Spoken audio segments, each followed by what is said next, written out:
I was standing outside Mercy General on the coldest morning Chicago had seen in 11 years, holding a letter that no one was going to read. The appeal form had taken me 3 weeks to write. I had drafted it 14 times on the backs of grocery receipts because I could no longer afford printer paper. My hands inside my thin gloves were stiff, the kind of cold that doesn't announce itself, it just quietly steals the feeling from your fingertips until you stop noticing it's gone. Around me, the morning shift was arriving. Nurses in scrubs, residents clutching coffee, orderlies pushing empty wheelchairs toward the sliding glass doors. They moved through me like I was a traffic cone, an inconvenience placed badly on the sidewalk. I had worked in the pharmacy department at Mercy General for 6 years. I had memorized dosage charts. I had caught prescribing errors that would have hurt people. I had stayed until midnight, filling emergency orders during a flu season that nearly broke the hospital's supply chain. I was good at my job. I was proud of my job. And then, 4 months ago, a controlled substance audit flagged my employee ID as the authorization code on 14 missing vials of fentanyl. I didn't take them. I had never touched them. But the pharmacist on record who had reportedly signed off on the release log was me. My name. My code. My career, shredded in a single afternoon. The HR director, a thin woman named Patricia, who always wore lanyards over her blazer-like armor, had slid the audit sheet across the conference table without looking at me. She had a box of tissues on her desk. I noticed she didn't move them toward me. "The logs don't lie, Sophia," she had said. I told her I had been in a continuing education seminar that entire afternoon. I told her to pull the attendance sheet.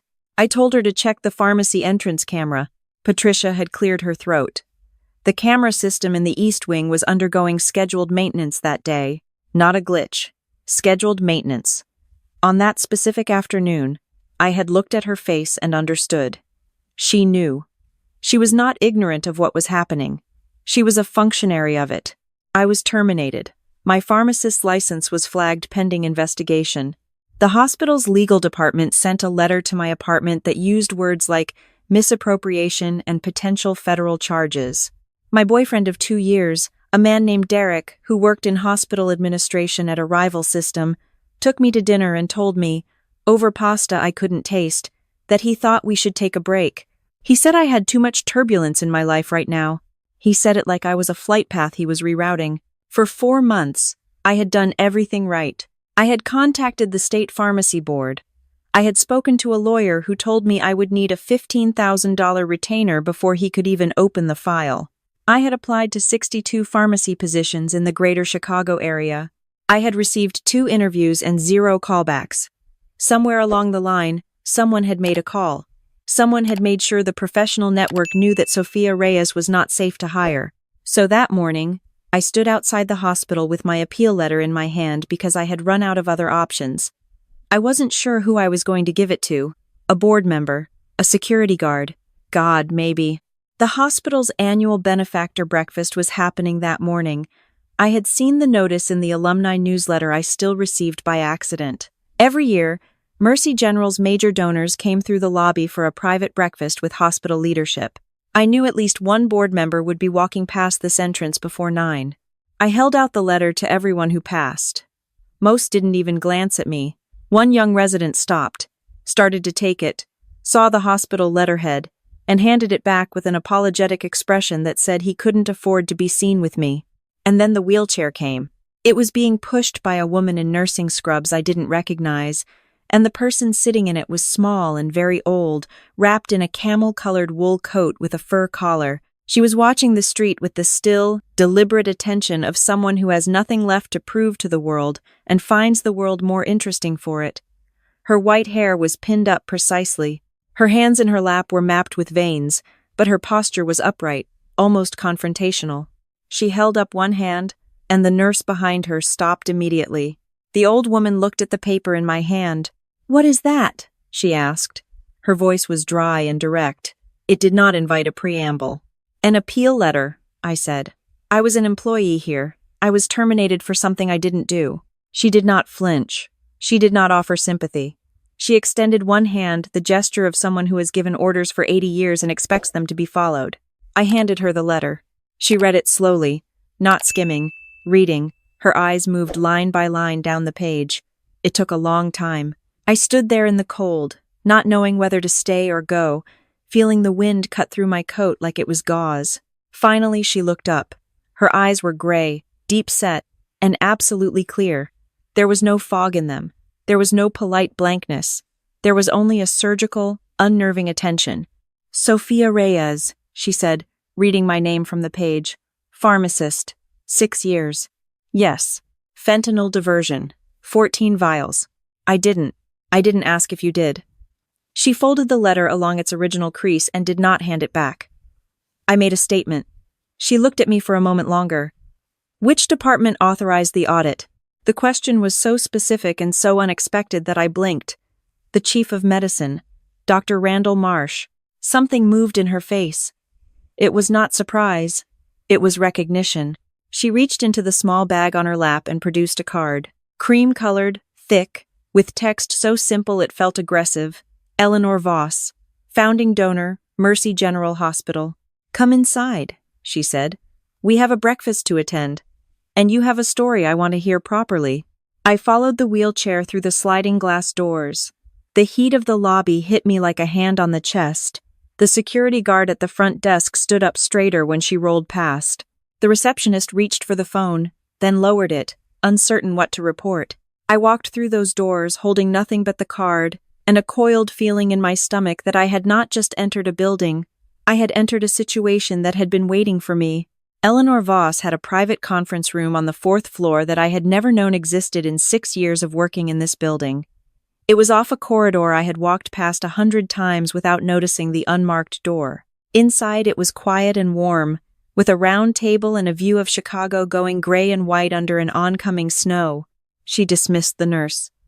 She poured tea from a thermos she had brought. She did not offer me any. She sat across from me and folded her hands and said, "Tell me everything. Begin from the day before the audit." I told her all of it.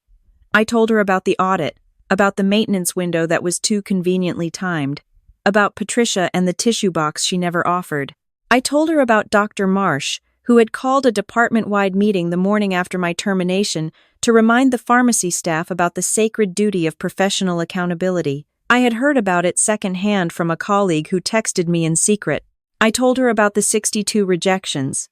I told her about Derek and the pasta that tasted like nothing. Eleanor listened without interrupting. She did not nod along. She watched me like she was reading a map for terrain she had traveled before. When I finished, she was quiet for a long moment. "Your mother," she said. Her name was Carmen Reyes. The air went out of the room. "How do you know my mother?" "She was a nurse here," Eleanor said. "Pediatric oncology, 1998 through 2004.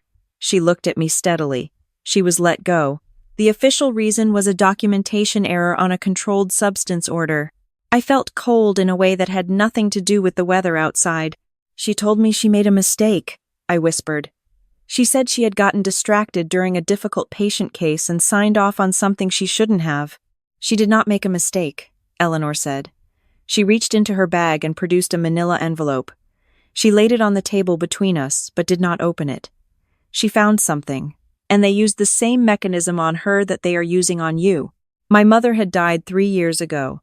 Breast cancer, caught late because she had no insurance and had put off the mammogram for 2 years because she was working double shifts at a clinic to pay for my pharmacy school. She had never told me the full story of why she left Mercy General. She had only ever said it quietly, like a door she didn't want me to open. I made a mistake, Mija. You learn from it, and you move forward." Eleanor pushed the envelope toward me. Inside were printed emails from 2003 between Dr. Marsh and a pharmaceutical sales representative from a company called Veritin Pharma. The emails detailed a referral incentive program. For every patient enrolled in a Veritin clinical trial without the required standard of care disclosures, Dr. Marsh's department received research funding that went not to research, but to a budget line, labeled discretionary administrative expenses. My mother had been the nurse who noticed the enrollment irregularities. She had flagged them internally. 2 weeks later, she was terminated for a documentation error. "She sent me a letter," Eleanor said. "In 2004, she had found my name as the hospital's founding donor in a public record. She wrote to me by hand and explained what she had seen. She asked me to investigate. She looked at the table. I was not well that year. My husband had just died. By the time I followed up, your mother had signed an NDA as part of her severance agreement and was gone. I stared at the emails. My mother's name appeared in one of them. The Reyes nurse has been handled. 4 words. She had been handled. She had been a problem, and she had been solved, and then she had spent the next 19 years working jobs that were too hard for her body and not enough for her mind, and she had died without ever telling me the truth because the NDA meant she legally couldn't. Why are you telling me this now? I asked. My voice had gone very quiet. Because Dr. Marsh is doing it again, Eleanor said. Veriton Pharma has a new drug, a pain management protocol. They are running an accelerated trial through this hospital, and Marsh is enrolling patients who have not given proper informed consent, because the faster he fills the trial, the larger the financial incentive. She looked at me steadily, and this time, the person who found the irregularities was in the pharmacy. The dispense logs showed inconsistencies in the trial medication orders. The person who would have inevitably noticed those inconsistencies was you. He framed me before I could catch him. You were already catching him, Eleanor said. You just didn't know what you were looking at yet. She stood up slowly, with the careful deliberateness of someone who has learned not to rush her own body. I am going to offer you a position. I retain a small staff through my private foundation. I need someone who understands pharmaceutical record keeping, who understands what real documents look like compared to the ones designed to mislead. She looked at me. I am not offering you this because I feel sorry for you. I am offering you this because you are the person who is already angry enough to look at every single page. I thought about the letter in the envelope, my mother's letter, waiting 20 years for someone to act on it. What do I get if I find what you're looking for? Evidence, she said, presented in the right room at the right moment. She moved toward the door and paused. There is a board dinner on Friday, the hospital's annual physician recognition gala. Dr. Marsh will be receiving a Lifetime Achievement Award. She said it without any detectable irony. I would like you to attend. In a service capacity. You will be invisible. Use it.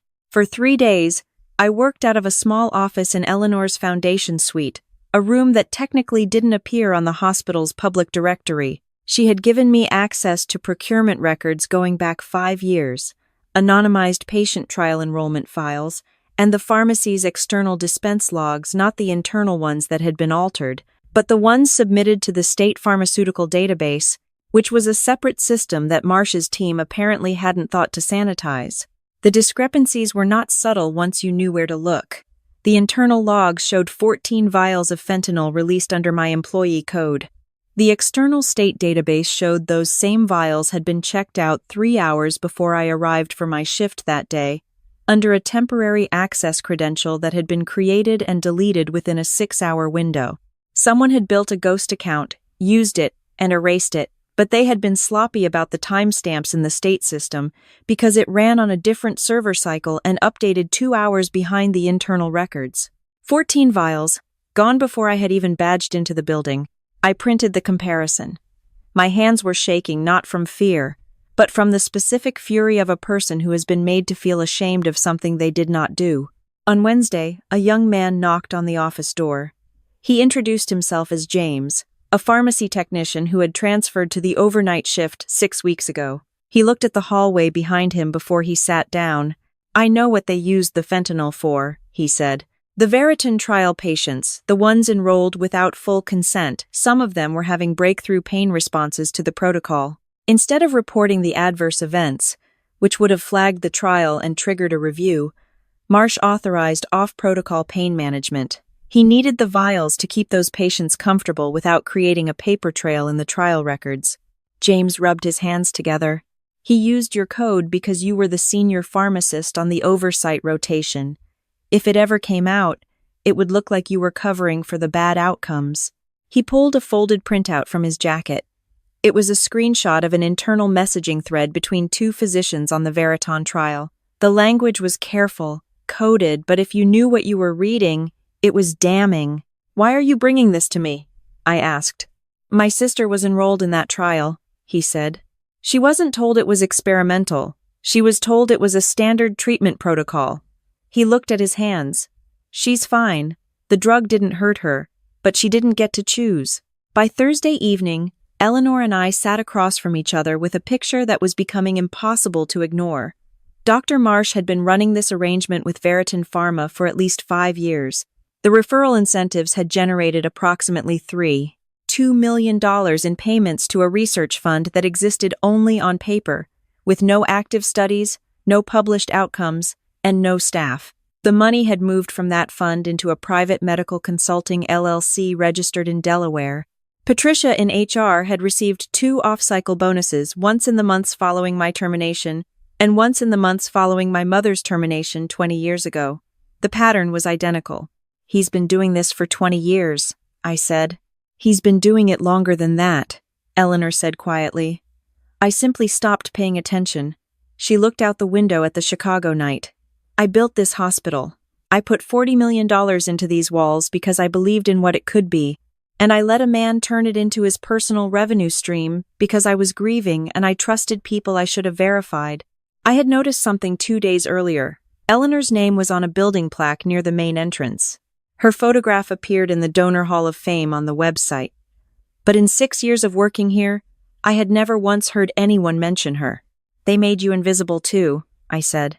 "They gave me a plaque," she said dryly. "People love plaques. Plaques take up no space in a boardroom." She placed a document on the desk. It was a letter to the full hospital board, signed and notarized, requesting an emergency audit of all trial enrollment records and pharmaceutical procurement logs for the past 7 years, with an independent third-party firm she had already retained. Below it, a second document, a board resolution invoking the founding donor charter clause, which gave her and her designated representative the right to call an emergency board session at any time. "Tomorrow night," Eleanor said, "they will give Randall Marsh a Lifetime Achievement Award in front of donors and board members, and I am going to let them do it." She looked at me.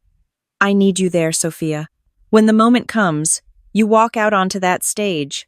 I thought about my mother's letter, written by hand, sent to a stranger's address found in an annual report, never answered. "I'll be there," I said. The Physician Recognition Gala was held in the hospital's Founders Hall, a vaulted atrium that had been built with Eleanor's money and named after no one in particular. The irony of this was not lost on me. I arrived at 4 in the afternoon with the catering setup crew, wearing black trousers and a white button-down I had bought at a thrift store for $11. I kept my head down. I carried trays. I refilled water pitchers. I was invisible in the way that service workers are always invisible to people who have never done service work. Dr. Randall Marsh arrived at 6:15. He was tall, silver-haired, with the relaxed confidence of a man who has been told he is exceptional by institutions for 40 years. His wife stood beside him, a woman named Diane who ran the hospital's communications department and had been the one to draft the public statement about my termination, the one that had used the phrase prioritizing patient safety 4 times in 6 sentences. Diane saw me once, when I was pouring water near the head table. Her eyes went through me without stopping. I was a uniform. The dinner proceeded. Speeches were made. A highlight reel of Dr.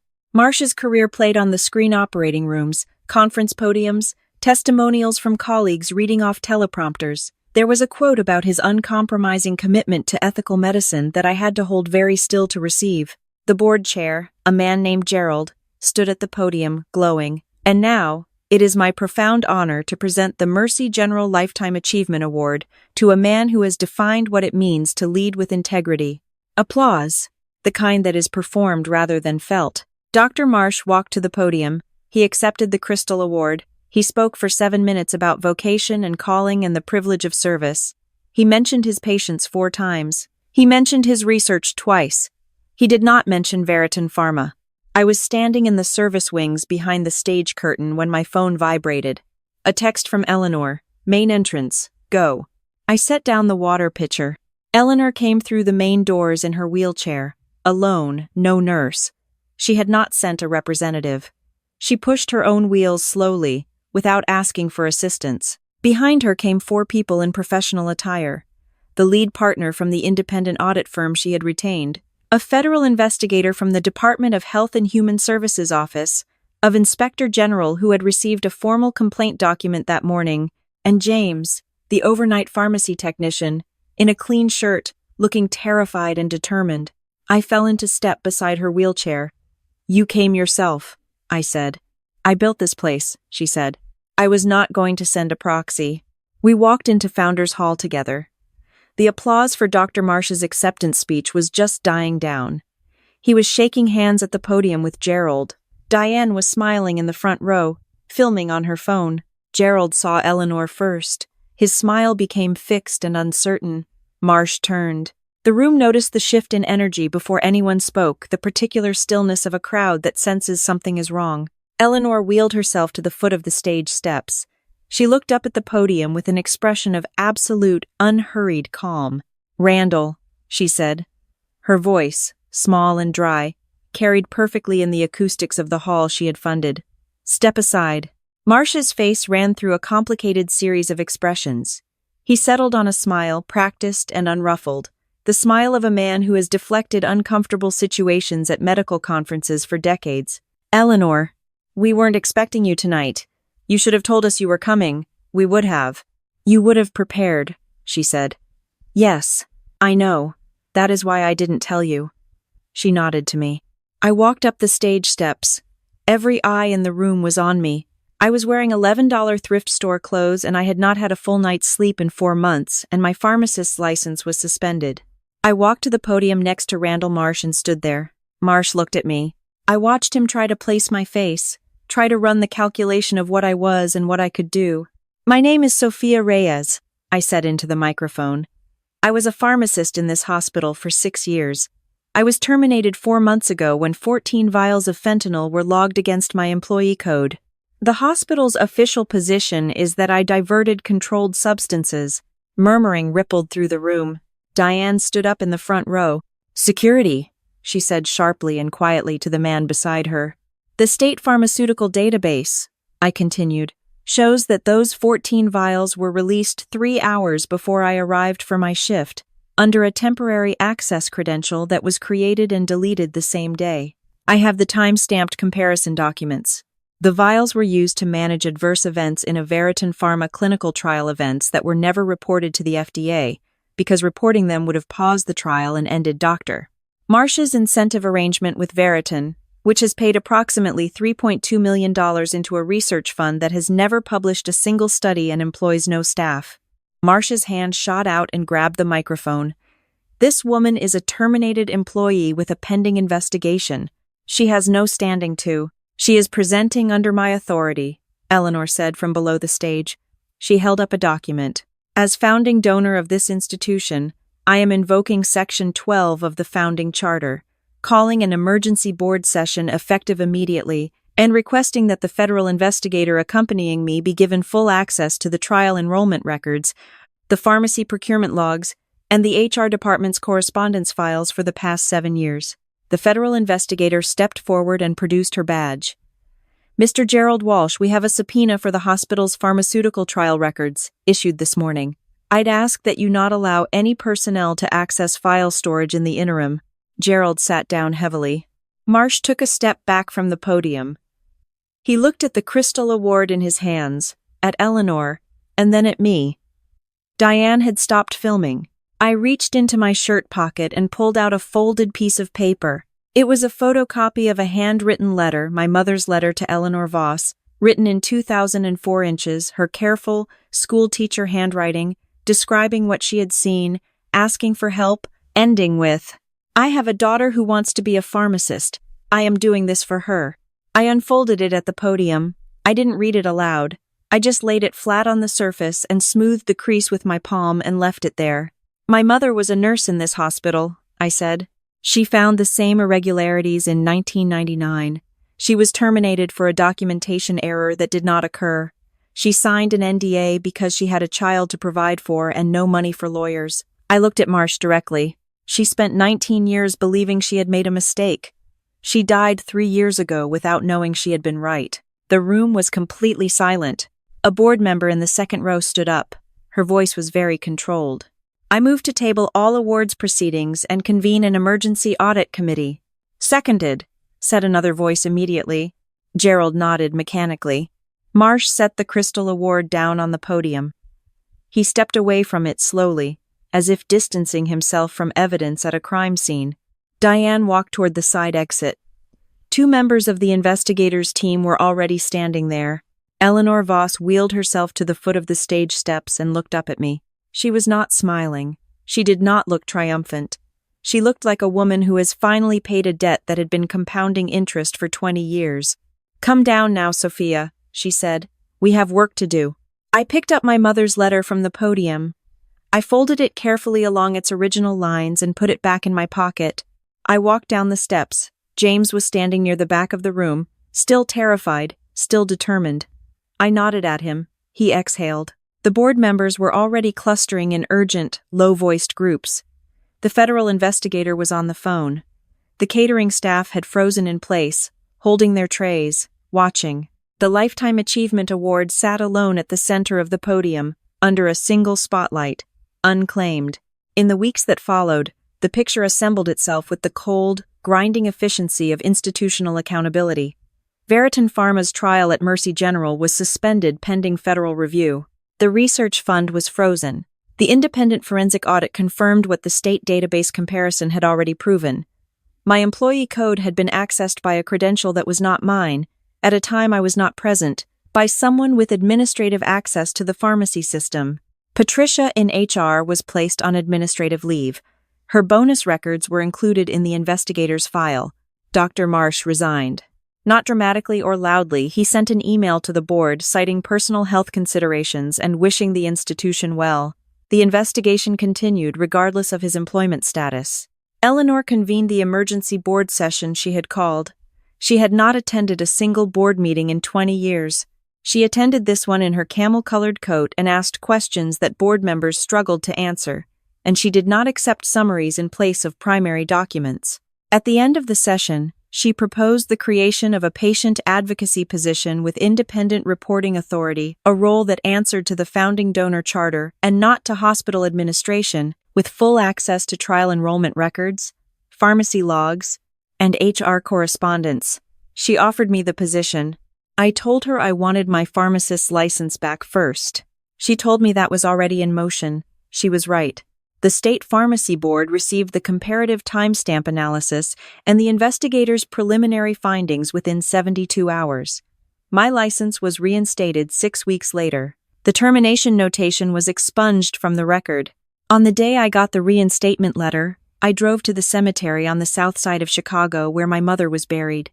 It was cold, the thorough, unglamorous kind of cold that Chicago specializes in. I stood at her grave for a long time without saying anything. She had written that letter in 2004. She had written it by hand and mailed it to a name she found in a hospital annual report and simply hoped. It had sat in a file for 20 years. She had never known whether it was received or read or acted on. She had done it anyway. I had a reinstated pharmacist's license in my coat pocket and a job offer on my phone and my mother's letter folded against my chest. I stood in the cold and thought about the particular kind of courage it takes to do the right thing when you have no certainty it will ever matter. She had taught me to move forward. She had meant it as survival advice.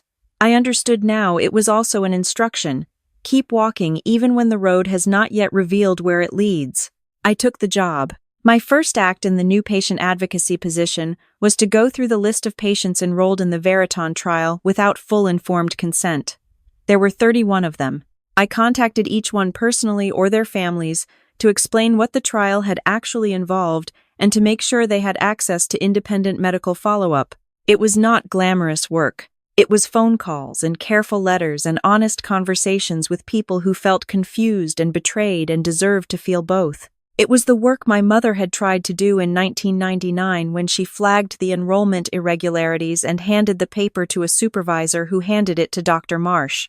On my second week in the role, Eleanor called me into her office. She poured tea from her thermos, and this time, she poured a cup for me too. "I owe your mother an apology," she said. She held her cup in both hands. "I will not be able to give it to her." "No," I agreed, "but I can give it to you. And I can make sure this institution gives it to the record." She looked at me. "The hospital's founding documentation lists the original nursing department citation recipients. I'd like to add your mother's name. Retroactively." with a notation of what she found and what it cost her. I held the teacup and thought about my mother's handwriting on that letter, the careful loops of it, the way she had signed her name at the bottom like she was filing an official document. Carmen Reyes, RN, Pediatric Oncology, Mercy General Hospital. She had wanted it on record. She had wanted someone to know. Yes, I said. I think she would have wanted that. Eleanor nodded once, in the manner of someone concluding a business matter that was also something more. Good, she said. She refilled her own cup. Now, the South Wing's medication management system has had 3 flagged discrepancies in the last quarter. I'd like you to look at them. I put down my cup. I picked up my pen. I had work to do. Thank you so much for listening. I'd love to know where you're tuning in from. Drop your city or state in the comments below. If Sophia's story moved you, please hit the like button and subscribe to Mila Revenge Stories. It helps more people find us. See you in the next one.